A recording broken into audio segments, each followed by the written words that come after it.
Hi hello ಸ್ನೇಹಿತರೆ, ಎಲ್ಲರಿಗೂ ನಮಸ್ಕಾರಗಳು. Welcome back to my YouTube channel. ಯಾರೆಲ್ಲ ಫಸ್ಟ್ ಟೈಮ್ ನನ್ನ ಚಾನಲ್ ನೋಡ್ತೀರಾ, ದಯವಿಟ್ಟು ನನ್ನ ಚಾನಲ್ನ ಸಬ್ಸ್ಕ್ರೈಬ್ ಮಾಡ್ಕೊಳ್ಳಿ. ಹಾಗೆ ಈ ವಿಡಿಯೋಕ್ಕೂವರೆಗೂ ನೋಡಿ ಲೈಕ್ ಮಾಡಿ. ಸ್ನೇಹಿತರೆ, ನಾನಿವತ್ತು ಮಾತಾಡ್ತಾ ಇರೋದು ರಕ್ಷಾಬಂಧನದ ಹಬ್ಬದ ಬಗ್ಗೆ. ಇದೊಂದು ಸಾಮಾನ್ಯವಾದ ಹಬ್ಬ ಅಲ್ಲ ಸ್ನೇಹಿತರೆ.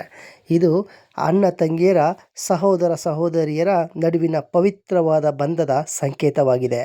ಇದು ಕೇವಲ ಒಂದು ಬಂಧ ಆಗಿಲ್ಲ, ಬದಲಾಗಿ ಪ್ರೀತಿ, ವಿಶ್ವಾಸ ಮತ್ತು ಒಬ್ಬರ ಮೇಲೆ ಒಬ್ಬರಿಗೆ ಗೌರವ, ಅವಿನಾಭಾವದ ಸಂಬಂಧವಾಗಿದೆ. ಶತಮಾನಗಳಿಂದ ನಡೆದುಕೊಂಡು ಬಂದಿರುವ ಈ ಸಂಪ್ರದಾಯವು ಇನ್ನೂ ಭಾರತದ ಸಂಸ್ಕೃತಿಯ ಪ್ರಮುಖ ಭಾಗವಾಗಿದೆ. ಆದರೆ ಈ ಹಬ್ಬವು ಯಾವಾಗ, ಹೇಗೆ ಪ್ರಾರಂಭವಾಯಿತು, ಇದರ ಹಿನ್ನೆಲೆ ಏನು ಎಂಬುದರ ಬಗ್ಗೆ ನಿಮಗೆ ತಿಳಿದಿದೆಯೇ? ಇಲ್ಲ. ಹಾಗಿದ್ದರೆ ಬನ್ನಿ, ಈ ಪವಿತ್ರದ ಹಬ್ಬದ ಬಗ್ಗೆ ಸಂಬಂಧಿಸಿದ ಪೌರಾಣಿಕ ಕಥೆಗಳು ಕೂಡ ಇದ್ದಾವೆ.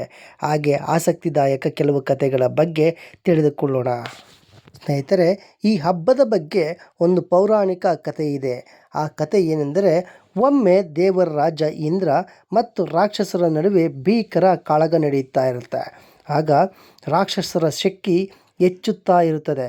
ಇದರಿಂದ ದೇವತೆಗಳು ಸೋಲಲು ಪ್ರಾರಂಭಿಸುತ್ತಾರೆ. ದೇವರಾಜ ಇಂದ್ರನು ಸೋಲಿನಿಂದ ಭಯಭೀತನಾಗಿ ತಮ್ಮ ಗುರುಗಳು ಬೃಹಸ್ಪತಿಯ ಬರಿಗೆ ಓಡಿ ಹೋಗುತ್ತಾನೆ. ಅಷ್ಟರಲ್ಲಿ ಇಂದ್ರನ ಹೆಂಡತಿಯಾದ ಇಂದ್ರಾಣಿಯು ಇಂದ್ರನನ್ನು ರಾಕ್ಷಸರಿಂದ ರಕ್ಷಿಸಲು ಮಂತ್ರಗಳಿಂದ ಪವಿತ್ರಗೊಳಿಸಿದ ಒಂದು ರೇಷ್ಮೆಯ ದಾರವನ್ನು ತಯಾರಿಸಿರುತ್ತಾಳೆ. ಆ ದಾರವನ್ನು ಇಂದ್ರನ ಕೈಗೆ ಕಟ್ಟುತ್ತಾಳೆ. ಈ ದಾರದ ಪರಿಣಾಮದಿಂದ ಇಂದ್ರನು ಯುದ್ಧದಲ್ಲಿ ರಾಕ್ಷಸರನ್ನು ಸೋಲಿಸಿ ಗೆದ್ದು ಬಂದನು. ರಕ್ಷಾಬಂಧನ ಇಲ್ಲಿಂದ ಪ್ರಾರಂಭವಾಯಿತು ಎಂದು ನಂಬಲಾಗಿದೆ. ಈ ರಕ್ಷಾಬಂಧನದಿಂದಲೇ ಇಂದ್ರನು ತನ್ನ ಪ್ರಾಣವನ್ನು ಉಳಿಸಿಕೊಂಡಿದ್ದಲ್ಲದೆ ಅಸುರರನ್ನು ಹಿಮ್ಮೆಟ್ಟಿಸಿ ಆ ಯುದ್ಧದಲ್ಲಿ ಗೆಲ್ಲುತ್ತಾನೆ ಎಂದು ಉಲ್ಲೇಖಿಸಲಾಗಿದೆ. ಇದು ಒಂದು ಪೌರಾಣಿಕ ಕಥೆಯಾದರೆ, ಇನ್ನೊಂದು ಪೌರಾಣಿಕ ಕಥೆಯ ಹಿನ್ನೆಲೆಯೂ ಕೂಡ ಈ ಹಬ್ಬಕ್ಕಿದೆ. ಅದೇನೆಂದರೆ, ಭಾಗವತ ಪುರಾಣದಲ್ಲಿ ಹೇಳಿರುವಂತೆ ವಿಷ್ಣು ವಾಮನ ಅವತಾರವನ್ನು ತೆಗೆದುಕೊಂಡು ರಾಜ ಬಲಿಯನ್ನು ಪಾತಾಳ ಲೋಕಕ್ಕೆ ತಳ್ಳಿದಾಗ ಅವನು ಅಲ್ಲಿ ರಾಜನಾಗಿ ಆಳ್ವಿಕೆಯನ್ನು ಮಾಡುತ್ತಿದ್ದನು. ರಾಜ ಬಲಿಯ ಭಕ್ತಿಯಿಂದ ಮೆಚ್ಚಿದ ವಿಷ್ಣುವು ಅವನೊಂದಿಗೆ ಪಾತಾಳ ಲೋಕದಲ್ಲೇ ವಾಸಿಸಲು ಪ್ರಾರಂಭಿಸಿದನು. ಇದನ್ನು ಲಕ್ಷ್ಮೀ ದೇವಿಗೆ ಚಿಂತೆಗೀಡು ಮಾಡುತ್ತದೆ. ಆಗ ದೇವಿ ಲಕ್ಷ್ಮಿಯು ಒಬ್ಬಳು ಸಾಮಾನ್ಯ ಮಹಿಳೆಯ ರೂಪವನ್ನು ಧರಿಸಿಕೊಂಡು ರಾಜ ಬಲಿಗೆ ಅವನ ಕೈಗೆ ರಕ್ಷಾ ಕವಚವನ್ನು ಅಂದರೆ ರಾಖಿಯನ್ನು ಕಟ್ಟುತ್ತಾಳೆ. ಹಾಗೆ ಅವನನ್ನು ತನ್ನ ಸಹೋದರನನ್ನಾಗಿ ಮಾಡಿಕೊಳ್ಳುತ್ತಾಳೆ. ಆಗ ರಾಜ ಬಲಿಯು ಪ್ರತಿಯಾಗಿ ಅವಳ ಕೋರಿಕೆಯಂತೆ ಮಹಾವಿಷ್ಣುವನ್ನು ವೈಕುಂಠಕ್ಕೆ ವಾಪಸ್ಸು ಹೋಗಲು ಬಿಡುತ್ತಾನೆ. ಅಂದಿನಿಂದ ಈ ಅಣ್ಣ ತಂಗಿಯರ ಸಂಬಂಧ ಸಾಂಕೇತಿಕವಾಗಿ ಈ ರಕ್ಷಾಬಂಧನವಾಗಿ ಪ್ರಾರಂಭವಾಯಿತು ಎಂದು ಹೇಳಲಾಗಿದೆ. ಸ್ನೇಹಿತರೆ, ಇವೆಲ್ಲ ರಕ್ಷಾಬಂಧನದ ಬಗ್ಗೆ ಪೌರಾಣಿಕ ಕಥೆಗಳಾದರೆ, ಇನ್ನು ಮಧ್ಯಕಾಲೀನ ಒಂದು ಕಥೆಯೂ ಸಹ ಇದೆ. ಅದು ರಾಣಿ ಕರ್ಣಾವತಿಯ ಕಥೆ ಇದೆ. ಆ ಕಥೆ ಏನೆಂದರೆ, ಮಧ್ಯಕಾಲೀನ ಆಳ್ವಿಕೆಯಲ್ಲಿ ವೇಮರದ ರಾಣಿ ಕರ್ಣಾವತಿಯನ್ನು ಬಹದ್ದೂರ್ ಶಾ ಆಕ್ರಮಣ ಮಾಡಿದಾಗ ಅವಳು ತನ್ನನ್ನು ಮತ್ತು ತನ್ನ ರಾಜ್ಯವನ್ನು ರಕ್ಷಿಸಿಕೊಳ್ಳಲು ಮೊಘಲ್ ಚಕ್ರವರ್ತಿ ಹುಮಾಯೂನ್ಗೆ ರಾಖಿಯನ್ನು ಅದನ್ನು ಗೌರವಿಸಿದ ಹುಮಾಯೂನನು ಅವಳ ರಕ್ಷಣೆಗಾಗಿ ತನ್ನ ಸೈನ್ಯದೊಂದಿಗೆ ಬಂದು ಬಹದ್ದೂರನ ಜೊತೆ ಹೋರಾಡಿ ಅವನನ್ನು ಸೋಲಿಸಿ ತನ್ನ ತಂಗಿಯಾಗಿಯಾದ ಕರ್ಣಾವತಿಯ ರಾಜ್ಯವನ್ನು ಕೊಡುತ್ತಾನೆ. ಇದು ಸಹ ಸಹೋದರತ್ವಕ್ಕೆ ಒಂದು ಹಿಡಿದ ಕೈಗನ್ನಡಿಯಂತಿದೆ. ಅಷ್ಟೇ ಅಲ್ಲದೆ ಹಿಂದೂ ಮುಸ್ಲಿಂ ಏಕತೆಯ ಮತ್ತು ಸಹೋದರತ್ವಕ್ಕೆ ಒಂದು ಉತ್ತಮ ಉದಾಹರಣೆಯಾಗಿದೆ ಎಂದು ಹೇಳಲಾಗುತ್ತದೆ.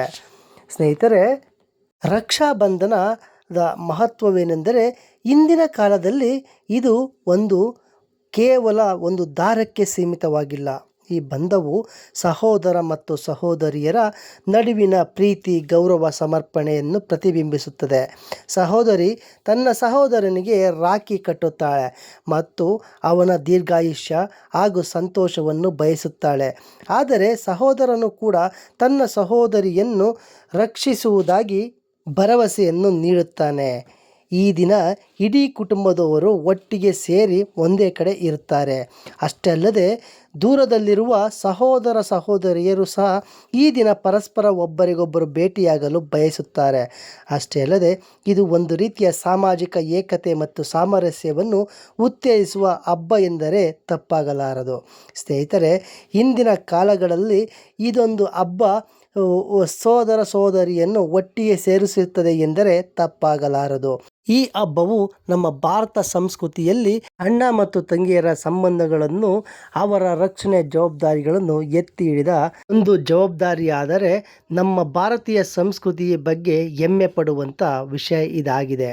ಸ್ನೇಹಿತರೆ, ಇಲ್ಲಿಗೆ ರಾಖಿ ಹಬ್ಬ ಅಥವಾ ರಕ್ಷಾಬಂಧನ ಹಬ್ಬದ ಬಗ್ಗೆ ಸಾಕಷ್ಟು ವಿಷಯಗಳನ್ನು ತಿಳಿದುಕೊಂಡೆವು. ಅದು ಪೌರಾಣಿಕ ಹಾಗೂ ಮಧ್ಯಕಾಲೀನದಲ್ಲೂ ಸಹ ಇದರ ಬಗ್ಗೆ ವಿವಿಧ ವಿಶ್ಲೇಷಣೆಗಳನ್ನು ಮಾಡಲಾಗಿತ್ತು.